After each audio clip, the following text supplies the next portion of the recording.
Well, good morning, and thank you for that very kind introduction. I want to thank the Prime Minister and the Japanese government for getting us together to discuss this critical topic. It's a great milestone in the effort to improve global health and create a more equitable world. If you look at the progress we've made in the last 25 years, it is substantial. We're on the verge of eradicating polio, one of the world's most infectious diseases. More than 1 billion people are no longer living in extreme poverty. And vaccines and other health innovations have cut child mortality by more than half. The Millennium Development Goals played an important role in this progress. They focused the world's attention on the most urgent health and development problems. And they highlighted measurements of who was doing well and who was not, so that best practices were used globally. As we embrace the new and broader framework of the Sustainable Development Goals, it's important that we don't lose sight of the unfinished agenda of poverty and health. More than 800 million people are still living on less than $1.25 a day. Nearly 6 million children die every year before their first birthday, mostly from preventable causes. And the burden of disease and malnutrition still weigh most heavily on the people in the poorest countries. Yet, if I had to choose one time with the greatest opportunity to save and improve lives, I would pick today. There's a number of reasons that I'm optimistic about this. We know many great best practices of how to lift the burden of poverty. Running a good primary health care system, having vaccine coverage, getting the drugs and diagnostics out to everyone who needs them. We know about innovative public-private partnerships like the Global Fund and Gavi. They're letting us tackle problems that governments in the business sector on its own wasn't able to do. And of course, perhaps most importantly, we have scientific advances that hold the promise of new drugs and vaccines to help eradicate malaria, tame AIDS, and cut child mortality in half again. Japan has played an important role in this progress, laying the groundwork for the Global Fund at the G8 conference in Okinawa back in 2000, backing the polio eradication and launching TICAD to refocus the world's attention on Africa's development needs. When Japan hosts the G7 Summit and the TICAD conference in Kenya next year, it's got an opportunity to continue its leadership in advancing health equity and human security. Global health research and development is one area where Japan, with its scientific and technological firepower, makes a huge difference. The Global Health Innovative Technology Fund, GHIT, offers a glimpse of what's possible if we tap the innovative capacity of Japan's pharmaceutical companies, universities, and other research institutions. Our foundation joined the Japanese government and the company's top pharmaceutical companies 3 years ago to create GHIT to accelerate the development of new vaccines, drugs, and diagnostics for global health. The early results are very encouraging. Scientists at Ehime University are working on a novel vaccine to block malaria transmission. TICAD is conducting clinical trials of a new malaria drug. And researchers at Tokyo Medical and Dental University are conducting clinical trials on a potentially breakthrough vaccine to stop TB infection. For the world, these new vaccines and therapies have the potential to help millions escape the shackles of poverty. For Japan, they can accelerate the growth of Japanese life science companies and open new commercial markets. Japan's continued support for the Global Fund is another important way it helps reduce the burden of disease in the poorest countries. Tomorrow, Japan will host the Global Fund's replenishment preparatory meeting. This is an important moment for funders and partners to take stock of the Global Fund's progress and to build support for the fund needed to end the epidemic of AIDS, tuberculosis, and malaria. Japan can encourage other donors to sustain their support of the Global Fund by finishing the remainder of its 2013 pledge and by matching that pledge for the replenishment cycle that begins in 2017.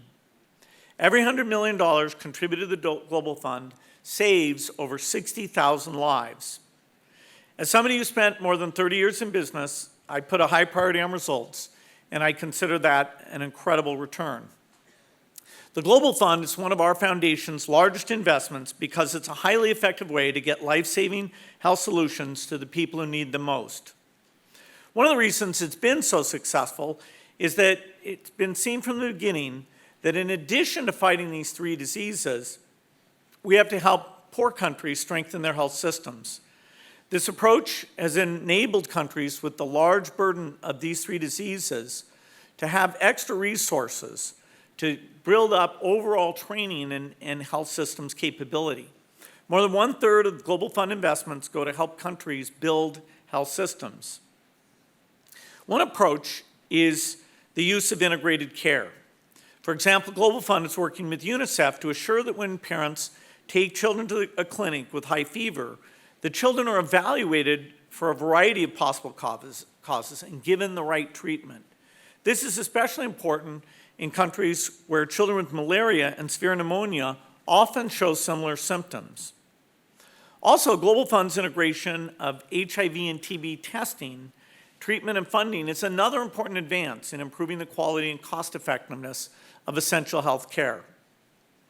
The Global Fund is also working to improve disease surveillance, which is important to get essential interventions to the right people quickly. The persistence of malaria in southern Africa is an example of where surveillance is being used to great effect. It's a region with many migrants and other mobile populations, which are at greater risk of getting malaria because they lack access to health services. The Global Fund developed a surveillance system spanning 8 countries to track malaria transmission and respond quickly. More broadly, our foundation is investing in a network of disease surveillance sites in Sub-Saharan Africa and South Asia to gather full data about how, where, and why children are getting sick and dying. In addition to helping get the right treatments more quickly to the people who need them, this surveillance information will be an invaluable resource in the event of an epidemic. The Global Fund is also helping countries improve data collection and making the best use of that information to target resources. In Kenya, the Global Fund is supporting expansion of the country's HIV prevention efforts for women and girls and focusing on communities that have been identified as high prevalence hotspots. Earlier this year, our foundation launched an initiative in partnership with the WHO and World Bank to help countries use existing and emerging data to track the performance of their primary health care systems. As was mentioned this morning by both Jim and Margaret, we call it the Primary Healthcare Performance Initiative.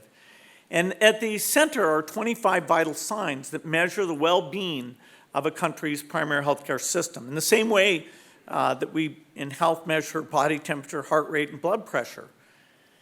The vital signs indicators are already online, and we're doing more and more regular gathering of that data, gathering it more and more places within the country to understand where the primary healthcare system is working and where it's not. To realize health equity, we need to keep the focus on the diseases that are still killing children in poor countries. But we have to ensure that countries have tools like these to build strong primary healthcare systems. There's some great examples of countries with very limited resources that run great primary healthcare systems. And through indicators like this, we'll make sure that those best practices spread everywhere.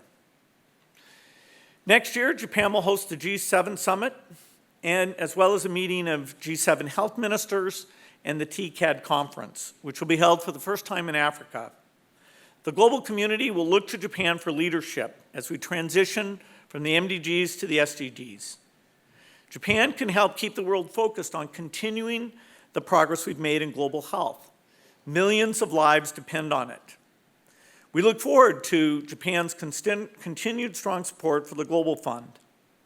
We also are excited about Japan's increased support for GHIT, Gavi, polio eradication, and the new goal of eliminating malaria in Asia by 2030. In closing, I want to express my gratitude to the Prime Minister for his leadership. I also want to thank the Japanese people for their kindness and generosity in helping to reduce global health inequity. Japan has done a lot for the world. We need your continued leadership, your best minds, and your capacity for innovation to help create a world where every person has the opportunity to live a healthy and productive life. Thank you.